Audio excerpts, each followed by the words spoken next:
Então, hoje vamos dar continuidade à aula 16.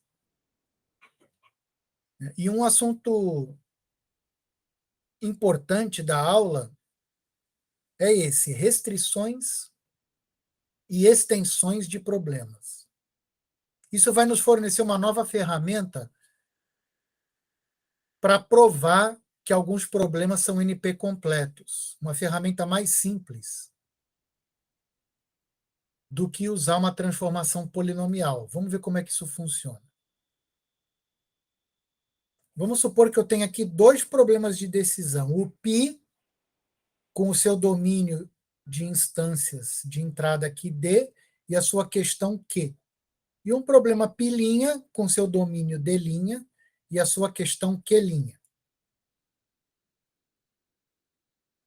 Se o D estiver contido no D', e a questão dos dois problemas for a mesma, então eu vou falar que o π é uma restrição de π'. Em que sentido? O π é o mesmo problema que o π', só que para um conjunto de dados menor. A questão é a mesma.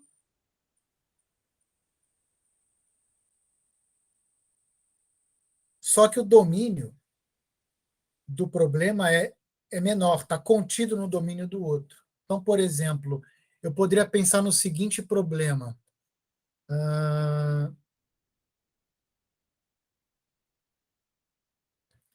Dado um número inteiro, eu quero decidir se ele é um múltiplo de 3. Então, essa é a pergunta. Dado um número inteiro K, questão, K é um múltiplo de 3? Agora, vamos pensar um outro problema. Dado um número par K, K é um múltiplo de 3? O que esses dois problemas têm em comum? A questão. Os dois estão perguntando se o número dado na entrada é um múltiplo de 3. Só que o problema π', digamos assim, seria mais geral.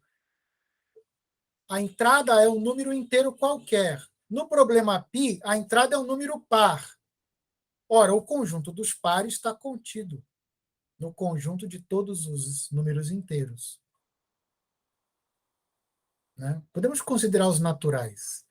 O conjunto dos números pares está contido no conjunto dos números naturais. Então, o D está contido no D'. Então, esse problema é uma restrição do outro. Ele é um problema, por assim dizer, mais fácil, porque ele faz a mesma pergunta, só que ele se volta para um subconjunto de dados.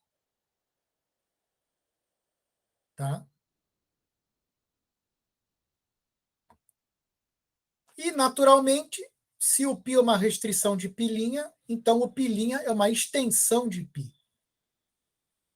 Então, qual que é a ideia de restrição e extensão de problema? É o seguinte: se eu consigo reconhecer que um problema π é uma restrição de π', e o problema π é NP completo,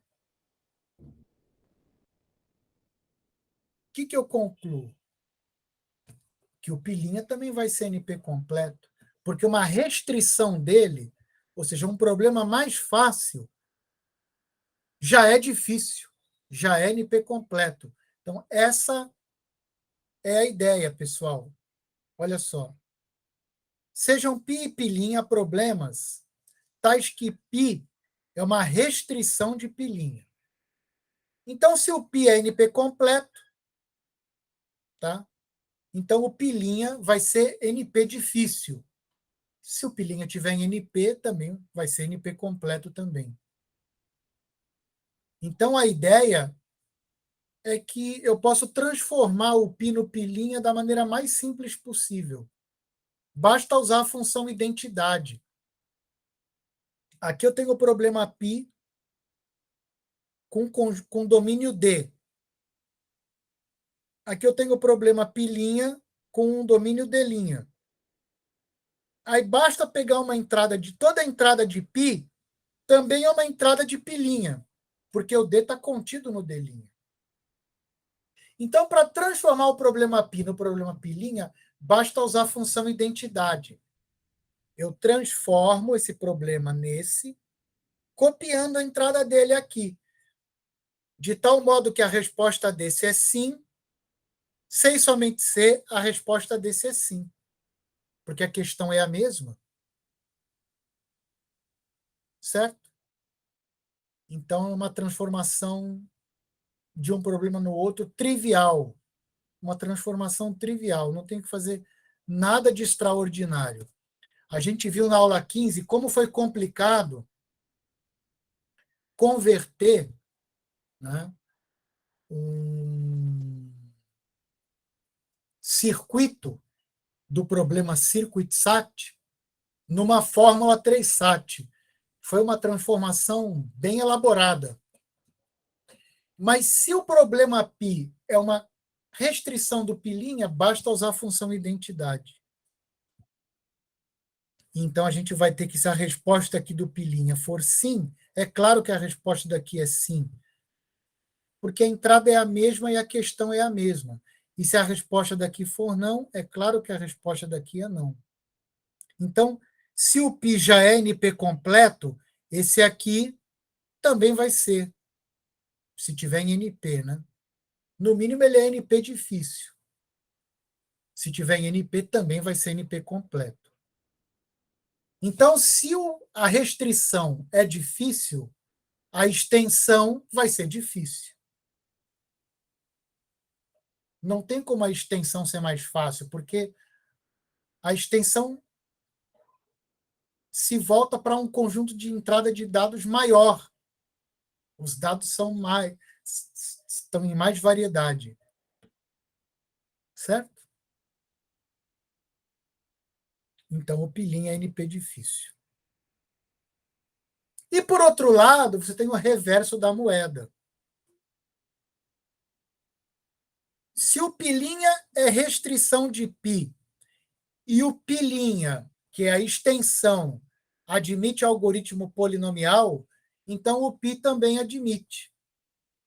Então, vamos pensar, se o mais fácil, a restrição, é NP completo, então a extensão vai ser também. Por outro lado, se a extensão admite algoritmo polinomial, é claro que a restrição também vai admitir, porque é um problema mais fácil. Tá? Essa aqui é a ideia. A restrição é difícil, a extensão é difícil. A extensão é fácil, a restrição é fácil. Então, eu posso agora mostrar que um problema NP completo de forma alternativa.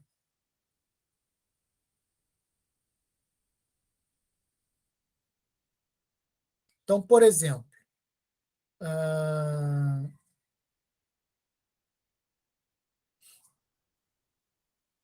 eu tenho os problemas.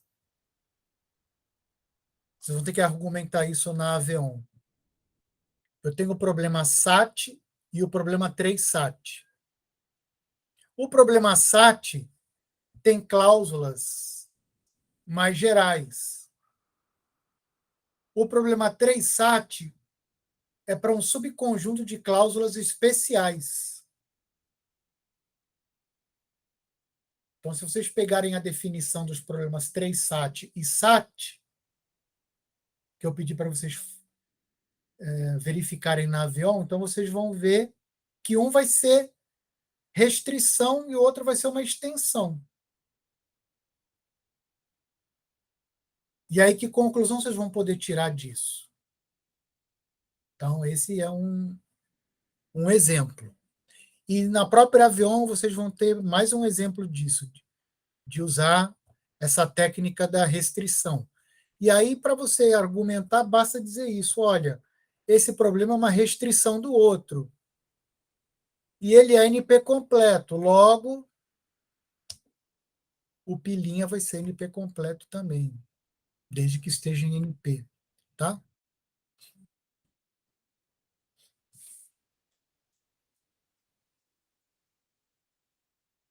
Então, a gente pode usar esse raciocínio que eu acabei de explicar, né? Uma outra maneira de fazer. Dado um problema pilinha, que eu não sei ainda a complexidade dele, eu não sei se ele é polinomial ou se ele é NP completo. Então, ele vai ser NP completo se ele está em NP e ele tem uma restrição que é NP completo. Se uma restrição dele é NP completo, então ele é NP completo. Tá? É o argumento que eu acabei de explicar para vocês. Alguma questão?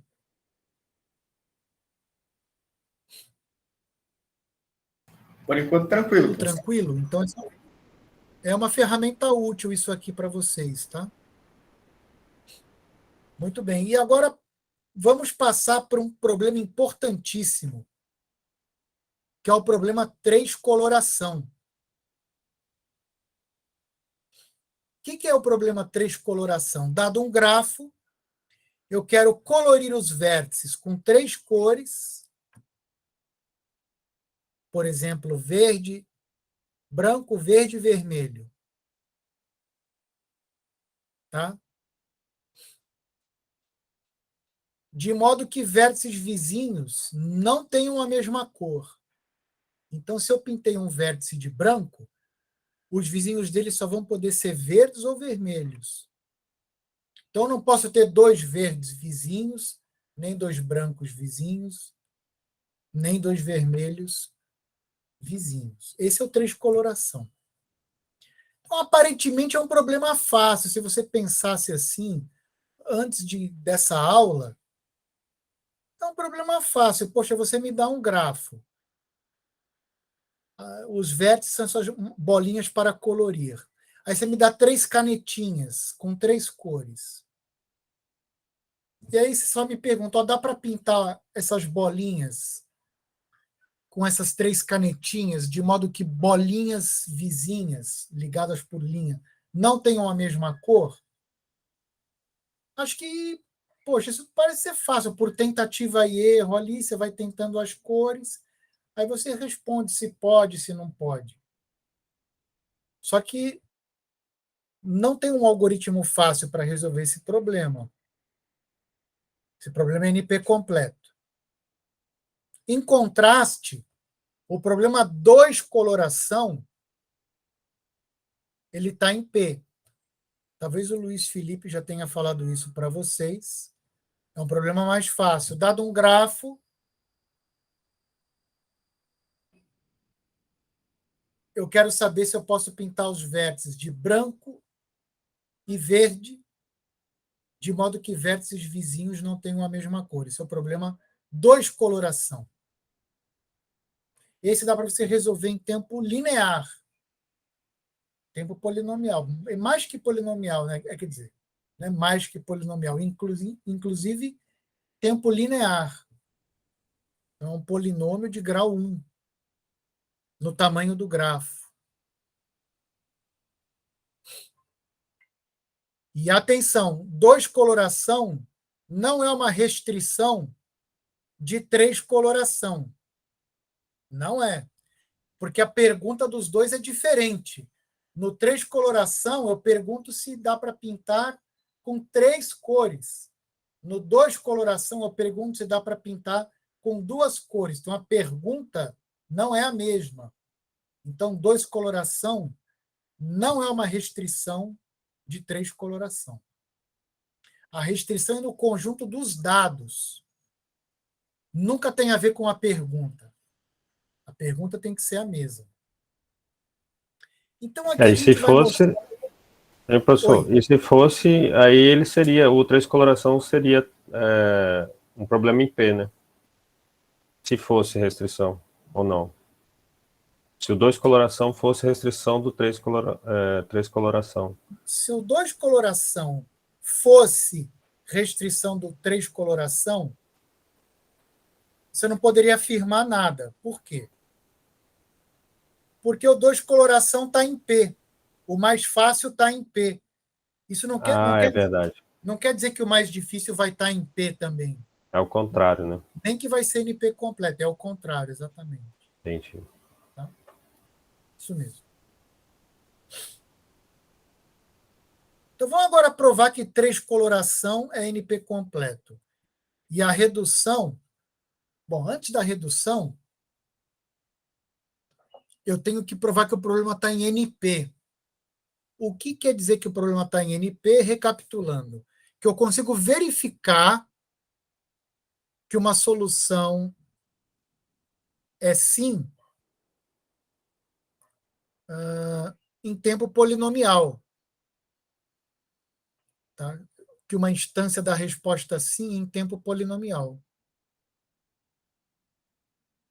Então, vai me dar uma solução para o problema, que é um certificado.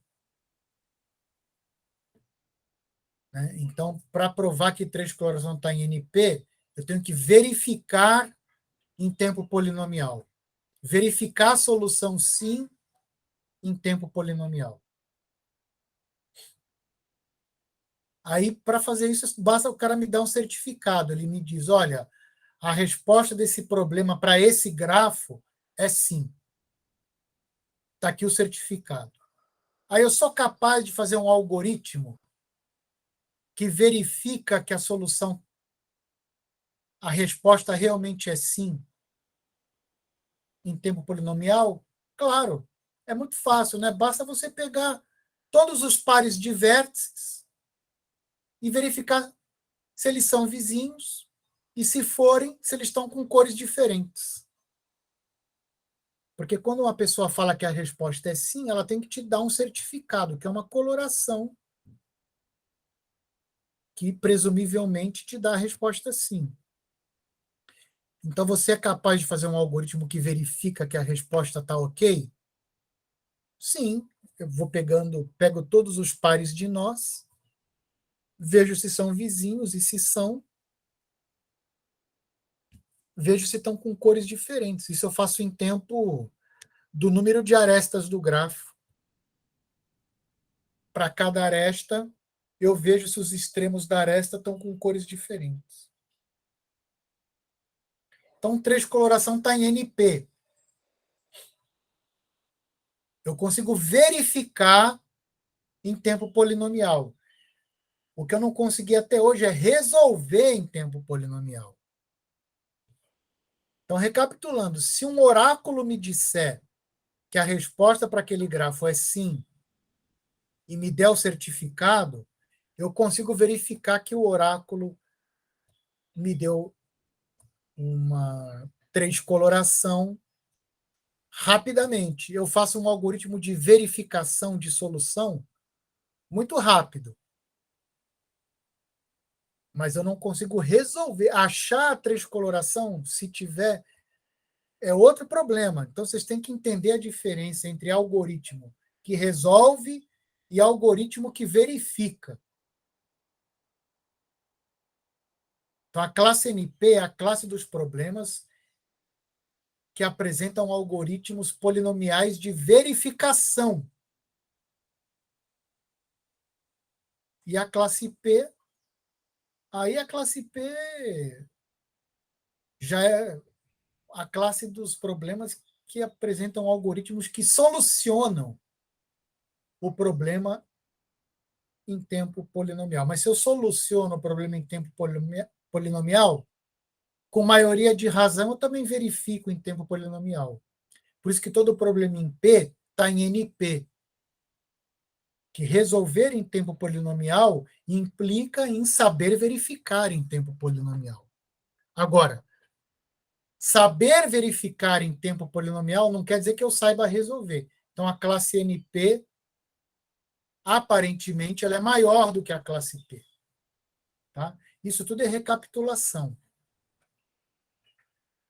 Vamos em frente. Para provar a NP dificuldade de 3 coloração, eu vou fazer uma redução polinomial a partir do 3-SAT. Então, agora eu vou pegar o problema 3-SAT e vou transformar polinomialmente em 3 coloração. Como o 3-SAT é NP completo, 3 coloração vai ser NP completo. Então, como é essa transformação? Vamos lá. Eu tenho uma instância do 3-SAT, que é uma fórmula com cláusulas. Cada cláusula tem 3 literais e a fórmula está na FNC, forma normal conjuntiva. Todas as cláusulas são conectadas por ANDs e dentro da cláusula os literais estão conectados com OR. Então, eu peguei a minha fórmula de 3-SAT, vou transformar num grafo tal que o grafo é 3 colorível, ou seja, dá a resposta sim, se e somente se a minha fórmula 3-SAT é satisfatível. Então, eu vou converter a fórmula no grafo de modo que a resposta seja preservada. Sim, aqui dá sim aqui, não aqui dá não aqui. Tá? Então, eu vou pegar uma instância genérica do 3-SAT e vou construir o grafo. Quais são os vértices desse grafo? Primeiro, G vai ter um triângulo com 3 vértices, F, B e V. G vai ter esse triângulo aí. Depois, eu vou fazer desenhos, tá? Deixa eu aumentar aqui, porque deve estar muito ruim para enxergar. Depois, eu vou pegar cada variável que está na minha fórmula, tá? Então, aqui eu tenho o conjunto de variáveis, aqui o conjunto de cláusulas, né? Eu vou pegar cada variável do meu conjunto de variáveis e vou associar a 2 vértices no grafo, o WI e o WI barra, são 2 nós. Onde o WI vai corresponder ao literal positivo da variável xi e WI barra vai corresponder ao literal negativo. E cada cláusula vai corresponder a um caminho com 6 nós. Aí você vai falar, está complicando.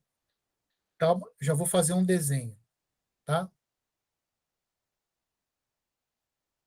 Aqui, ele vai falar das arestas agora. Os vértices acabaram. Vai ter esse triângulo, e para cada variável vai ter um vértice WI e um vértice WI barra.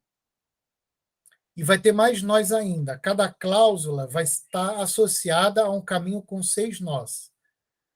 A gente já vai ver como é que vai ligar tudo isso. Agora as arestas. Cada par WI e WI barra forma um triângulo com o vértice B. Cada cláusula com 3 literais vai formar esse subgrafo. Aqui está aquele caminho com 6 nós que eu falei. Aqui está o vértice V, que já foi definido. E aqui estão os 3 literais. Aí você vai falar, não entendi nada. Então, vamos fazer um exemplo. Então, está aqui o exemplo. Então, está aqui a fórmula, 3 cláusulas e 3 variáveis. Tá? Variável x1, variável x2, variável x3. A variável x1 aparece com literal positivo na primeira cláusula e literais negativos na segunda e na terceira cláusula. E assim por diante. A variável x2 também aparece com literal positivo e literal negativo, e a variável x3 também aparece com literal positivo e literal negativo. Esse já é o grafo. Então, vamos por partes. A primeira coisa que eu tinha falado é que o grafo vai ter um triângulo FVB. Vocês lembram disso, né? Então, está aqui o F. no extremo direito do slide. Está aqui o V, no centro inferior aqui do slide, está aqui o B, centralizado superiormente aqui no slide. E aqui tem um triângulo, ó, B ligado com F, F ligado com V e V ligado com B. Mas isso aí não é um triângulo, pelo desenho não é. Mas é um triângulo, são 3 vértices mutuamente conectados. Então, essa elipse aqui, grandona aqui, é o triângulo de que eu falei no início. Tá? Depois, para cada variável, só tem 3 variáveis, né? x1 e x1 barras, desculpa, x1, x2 e x3. Para cada variável vai ter um vértice WI e WI barra. Na verdade, eu deveria ter chamado esse vértice aqui de WI e não de XI. Então, para o x1, deveria ter aqui o W1 e o W1 barra. Para o x2, vai ter o W2 e o W2 barra. E para o x3, vai ter o W3 e o W3 barra. E cada par WI e WI barra forma um triângulo com o vértice B. É o que vocês estão vendo aqui.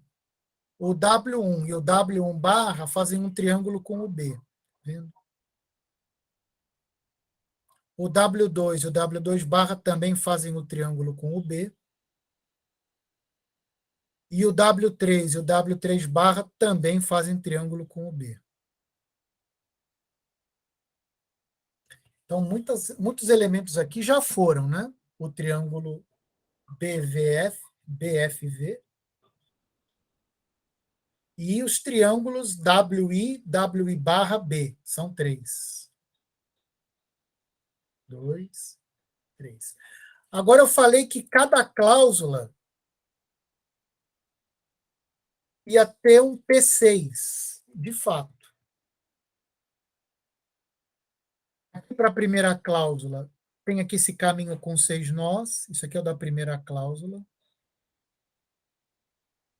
Esse aqui é o caminho com 6 nós da segunda cláusula. E esse aqui é o caminho com 6 nós da terceira cláusula. E mais do que isso, a cláusula é assim. O primeiro nó do caminho é ligado com o último nó do caminho. Desculpa, é ligado com V, e o último nó do caminho também é ligado com V. É o que você vê aqui. O primeiro nó desse caminho é ligado com V e o último também. Isso para a primeira cláusula, depois para a segunda cláusula, e depois para a terceira cláusula aqui, tá vendo? Certo? E, finalmente, a cláusula tem 3 literais, então eu vou subir um triângulozinho até o primeiro literal, depois subo um segundo triângulozinho até o segundo literal e também a mesma coisa com o terceiro literal. Então está aqui, olha. A primeira cláusula é x1, x2 barra x3. Então aqui na primeira cláusula sobe um triângulozinho até x1. Depois eu vou subir um triângulo até x2 barra. Então sobe um triângulo aqui, ó, até o x2 barra, que é o W2 barra, na verdade. E depois sobe um triângulo até o W3. Aqui. Isso para a primeira cláusula. Subir um triângulo para x1, um triângulo para x2 barra e um triângulo para x3. Segunda cláusula, um triângulo para x1 barra, aqui então está subindo esse triângulo aqui para x1 barra, um triângulo para x2 barra, sobe aqui o triângulo para x2 barra, e um triângulo para x3, está subindo aqui também. Terceira cláusula, um triângulo para x1 barra, um triângulo para x2 e um triângulo para x3 barra, e o grafo está completo. Alguma dúvida nessa construção? Ela é meio elaborada.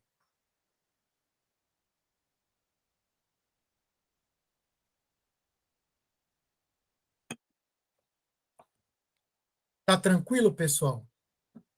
Professor, tem 6 pontinhos aí para cada um das variáveis x1, x2, x3, e os negados, é por isso que é 6 ou não? É porque, não, tem 6 pontinhos para cada cláusula. Primeira cláusula, 6 pontinhos. Ah, tá. Segunda cláusula, 6 pontinhos. E terceira também. Por que são 6? São 6 para eu poder subir 3 triângulozinhos desse jeito aqui, tá vendo?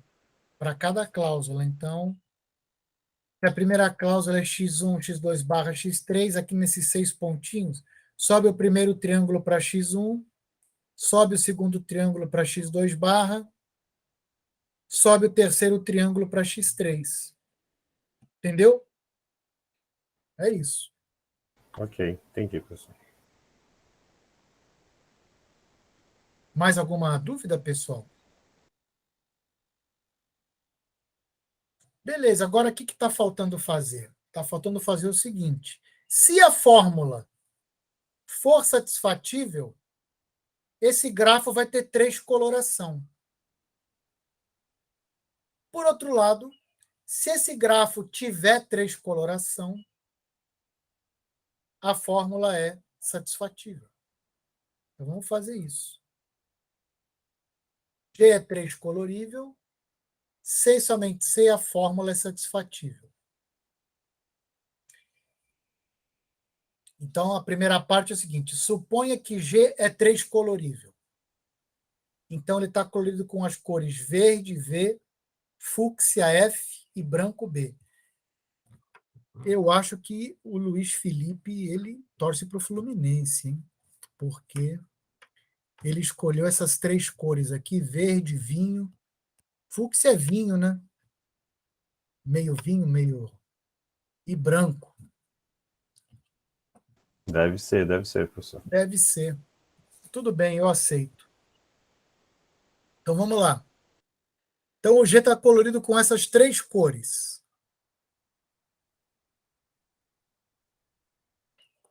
Bom, se ele está colorido com essas 3 cores, então aquele meu triângulo externo, ele tem que usar essas 3 cores. Por quê? Porque o B é vizinho desses dois, né?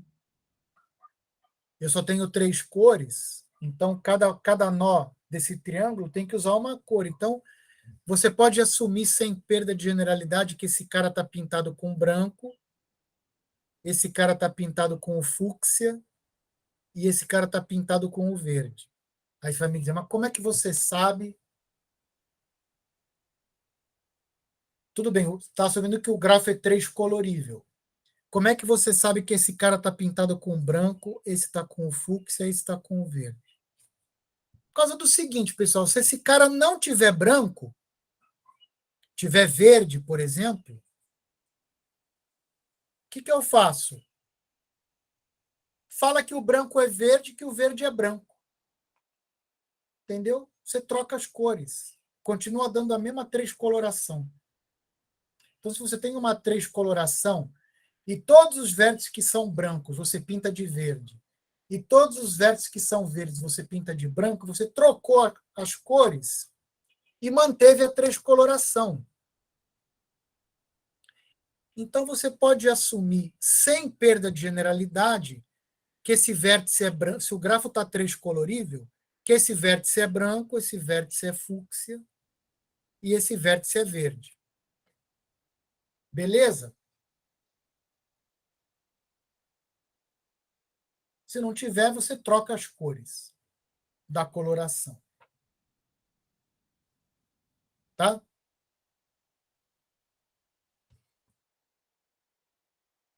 Agora, os vértices WI, WI barra, eles vão estar coloridos com verde ou fúcsia. Vocês concordam? Porque o B faz triângulo com todos esses nós aqui. Então, se esse cara é branco, esse pode ser verde e esse pode ser fúcsia, ou o contrário. Aqui também e aqui também. Lembrando que eu não posso ter aqui 2 verdes. Senão, eu teria 2 verdes vizinhos. Nem 2 fúcsia. Então, se esse cara é branco, aqui é verde fúcsia ou fúcsia verde, aqui também e aqui também.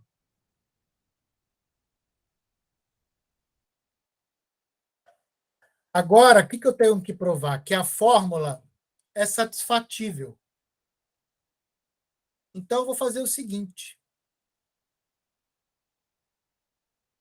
Eu vou dizer que a variável xi é true se o WI está verde. E vou dizer que a variável xi é false se o WI está fúcsia.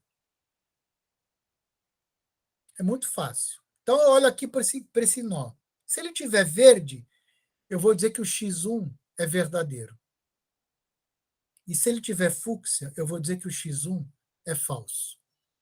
Se o x1 for verdadeiro, o x1 barra é falso. E se o x1 for falso, o x1 barra é verdadeiro.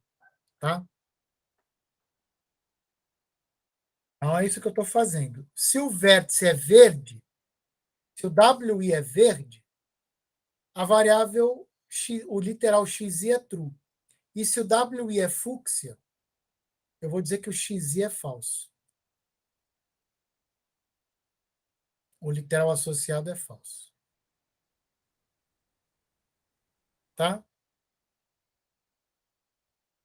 Agora eu vou provar que a fórmula é true. Vocês entenderam o que estamos fazendo, pessoal? Eu quero provar. Eu transformei esse problema nesse, né? Agora eu quero provar que se a resposta desse aqui for sim, ou seja, o grafo é três-colorível, então a resposta desse é sim. Ou seja, eu consigo dar valores para essas 3 variáveis de forma que a fórmula também dê true. Então, eu ensinei como fazer. Eu pego essa 3 coloração e aqui eu olho esse cara. Se ele tiver verde, então o xi é true. E se ele tiver fúcsia, o xi é false. Isso para x1, x2 e x3, tá?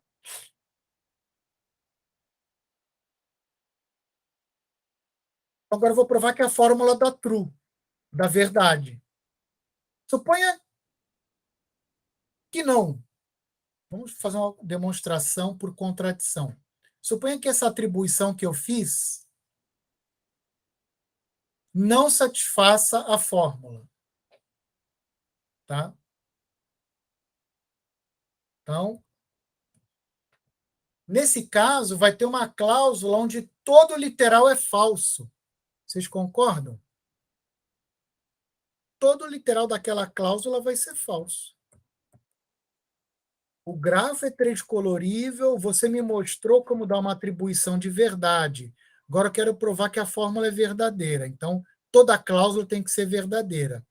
Então, suponha por absurdo, por contradição, que a fórmula não seja verdadeira. Então, vai ter que ter uma cláusula aqui que dá falso. Então, esse cara é falso, esse cara é falso e esse cara é falso.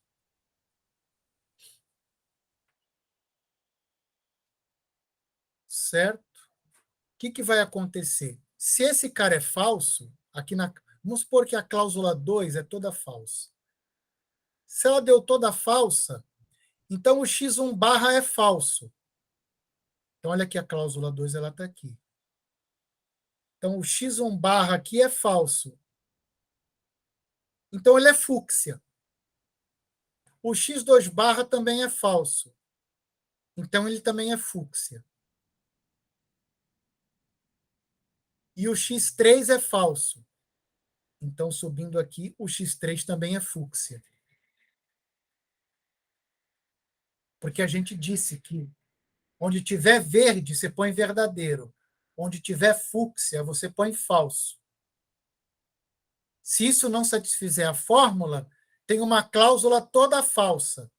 Então, no grafo, olhando agora de volta para o grafo, esse cara está fúcsia, o vértice correspondente a ele está fúcsia, esse aqui também está fúcsia, e esse aqui também está fúcsia. Está assim, ó. Se você subir os 3 triângulos da cláusula, todos eles vão estar fúcsia. Mas o V, o vértice V, eu sei que eu pintei de verde.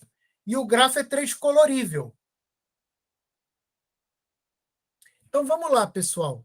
O grafo é 3 colorível. Então, como é que ele está pintado? Ora, pega esse cara aqui.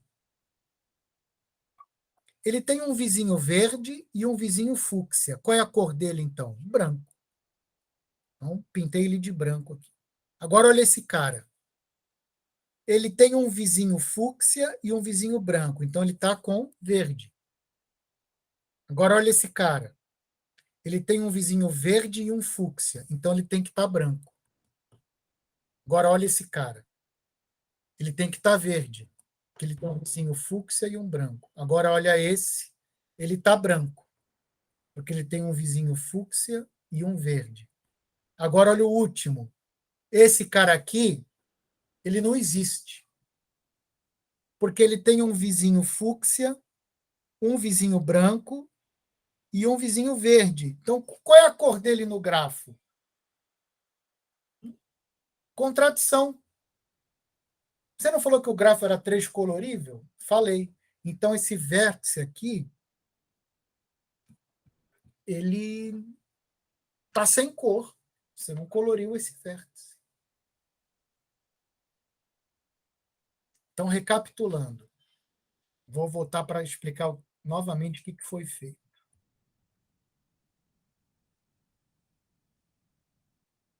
Se o grafo é 3 colorível, se a resposta desse problema é sim, então eu vou mostrar que a resposta dessa fórmula é sim. Então, se o grafo é 3 colorível, eu sei que esse cara está branco, esse está fúcsia, esse está verde, e o WI, WI barra, então, fúcsia verde ou verde fúcsia. Agora eu vou dizer para você. Quem tiver verde, bota true aqui. E quem tiver fúcsia, bota false. E aí eu vou mostrar que isso aqui é uma atribuição de verdade, que a fórmula é satisfatível. Se não for, por absurdo, se não for, vai ter uma cláusula onde todo mundo está falso. Mas aí todo mundo está associado à cor fúcsia.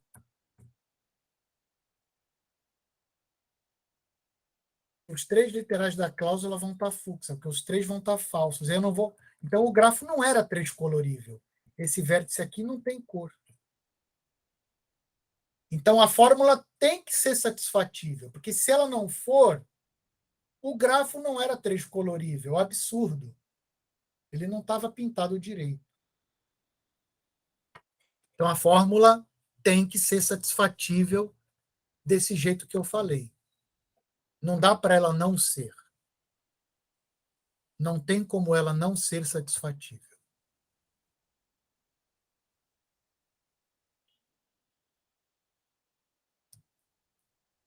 Dúvidas? Antes de eu passar para a demonstração da volta?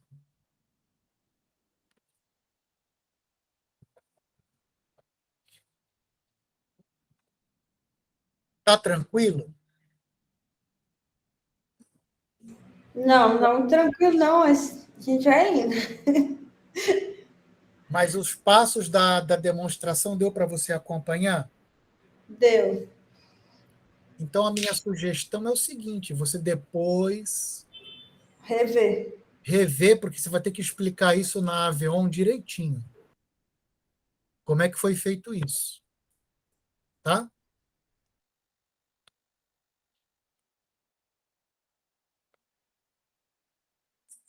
Quer que eu repita? Ou... Não, professora, a gente assiste depois a gravação, porque acho que tem que o cérebro tem um tempo de processamento aqui também. Não dá para entender na hora, assim, tudo, né? Tem que dar uma dormida e no outro dia pensar naquele negócio de novo, entendeu? Tá, mas o esquema da prova é esse. Se a resposta do 3 coloração é sim, então o grafo é 3 colorível. Então, eu sei como é que a fórmula vai ser satisfatível, porque se ela não for, o grafo não era 3 colorível. Tá? Então, a fórmula tem que ser satisfeita. Esse é o esquema da demonstração. E agora é o contrário. Agora eu vou fazer o contrário. Porque se o grafo é três-colorível, a fórmula é satisfatível. E se a fórmula é satisfatível, o grafo é três-colorível. Então, suponha que a resposta do 3-SAT é sim, ou seja, a fórmula é satisfatível. Então, vou mostrar qual é a três-coloração. Qual é a três-coloração? Vamos mostrar qual é. Aquele triângulo externo que forma a elipse é tranquilo. Você dá a cor branco para o vértice B, a cor fúcsia para o vértice F e a cor V para o vértice, a cor verde para o vértice V. Isso é ponto pacífico. E agora, aqueles vértices W e W barra, que no desenho ficou XI e XI barra, serão coloridos de acordo com o valor de verdade do literal. Então, se o XI é que é verdadeiro na fórmula, então o WI vai ser verde. Se o XI é falso, então o WI vai ser fúcsia. E o contrário também. Se o XI barra é verdadeiro, o WI barra é verde. E se o XI barra é falso, o WI barra é fúcsia. E não tem nenhuma contradição nisso, porque se o XI é verdadeiro, o XI barra é falso. Então o XI vai ser verde e o XI barra vai ser... O WI vai ser verde, o WI barra vai ser fúcsia. E se o XI é falso, então o XI barra é verdadeiro. Então o WI vai ser fúcsia e o WI barra vai ser verde. Vai ser o contrário, porque um é o contrário do outro. Não vai dar nenhuma contradição. E a cláusula, depois você colore facilmente, da seguinte maneira. Suponha que os três vértices da cláusula são true. Ou seja, a cláusula é VVV. Verdade, verdade, verdade. Então, como é que você termina a três-coloração? Tranquilo. Assim. Se esse aqui é verde, você vai alternando branco, fúcsia, branco, fúcsia, branco, fúcsia, e deu certinho a três-coloração. Então, se a cláusula tiver os três verdadeiros, você consegue colorir. E se a cláusula tiver dois verdadeiros? VVF, for assim, desse jeito. Dá para fazer também, ó. Você coloca fúcsia branco, verde branco. Também você consegue colorir. E se a cláusula for da forma VFV? Desculpa, aqui estou fazendo outra. Estou fazendo a VFF. For desse tipo. Tranquilo. Você vai fazer assim. Branco fúcsia, verde branco. Também deu certo. Se tiver dois falsos e um verdadeiro no meio, faz assim. Então, são 5 possibilidades. A última é 2 verdadeiros e um falso no meio. Aí você faz assim. Ou seja, se todas as cláusulas estão satisfeitas, ela vai ter ou os 3 verdadeiros, ou 2 verdadeiros e um falso, onde o falso está no canto, ou 2 verdadeiros e um falso, onde o falso está no meio, ou 2 verdadeiros e um falso, onde o falso está do canto esquerdo, ou um único verdadeiro e 2 falsos. Tá? Então, essas são as possibilidades e eu mostro como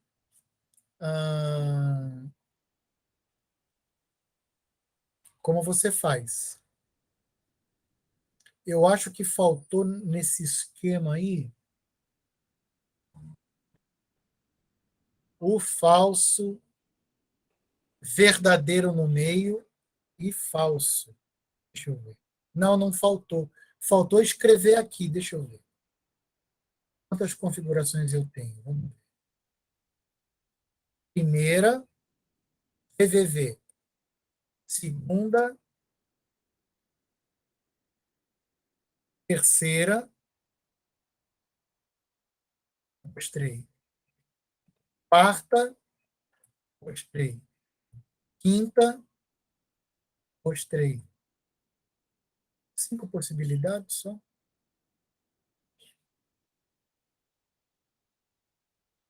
Ah, sim. Tem um erro aqui de escrita no slide. Depois eu conserto. Essa possibilidade VVF é a mesma coisa que FVV, porque a ordem aqui não importa. Você tem 2 verdadeiros e um falso no canto. Então, essa possibilidade aqui não é FVV, é FVF, tá? Depois eu vou corrigir. Então, a única possibilidade que não vai ter é o FFF, porque a cláusula, todas as cláusulas são satisfeitas, porque a fórmula é satisfatível. Então, essa é a única possibilidade que eu não tenho que considerar.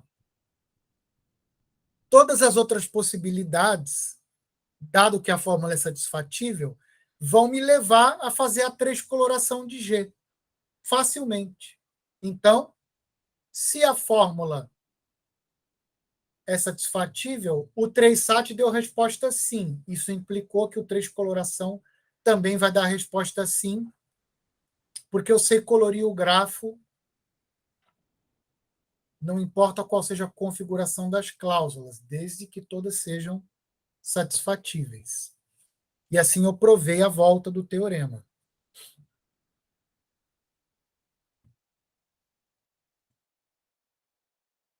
A transcoloração está completa. Aqui está um exemplo final da nossa aula. Aqui eu tenho uma fórmula que está satisfatível. Todas as cláusulas têm pelo menos um literal verdadeiro. A primeira cláusula tem x2 barra e x3 verdadeiro. Se o x2 barra é verdadeiro, notem que o x2 é falso. Está vendo aqui? Se o x3 é verdade, notem que o x3 barra é falso. Então, aqui ela está satisfeita no formato FVV. Essa aqui está satisfeita no formato VVV. E essa aqui está satisfeita no formato VFF. Tá bom? Aí o que eu faço? Colore primeiro o triângulo externo, branco de branco, o B de branco, o F de fúcsia e o V de verde. E aí, quem é verdade? O XI ou o XI barra? É o XI barra que é verdade, o XI é falso.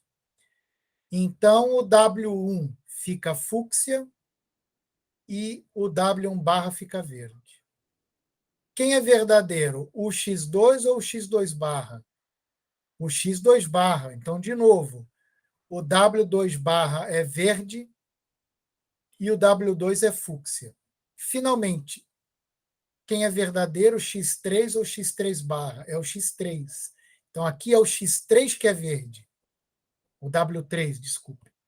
E o W3 barra que é fúcsia. E aí eu olho, falta pintar os caminhos aqui. E aí é tranquilo. Essa cláusula ela vai ser do formato FVV. Então, usa essa receita aqui. Professor, você Oi? sempre vai pegar a primeira cláusula ali para fazer essa verificação ou pode pegar qualquer uma? Tá, vamos fazer com a primeira cláusula, então.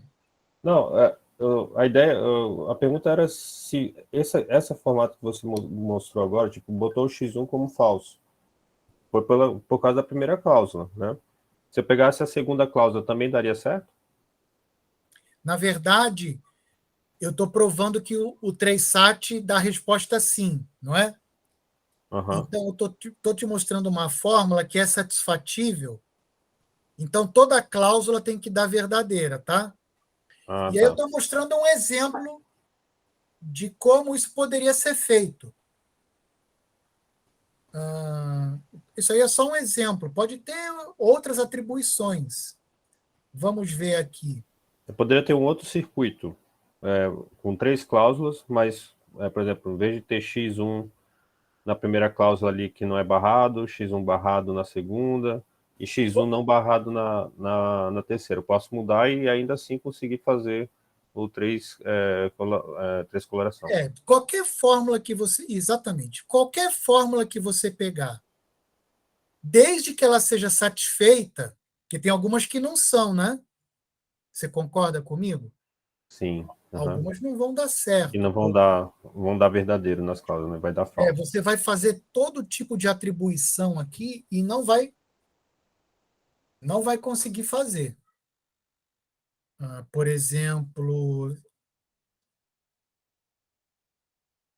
exemplo, imagina um problema 2SAT, só para simplificar, tá?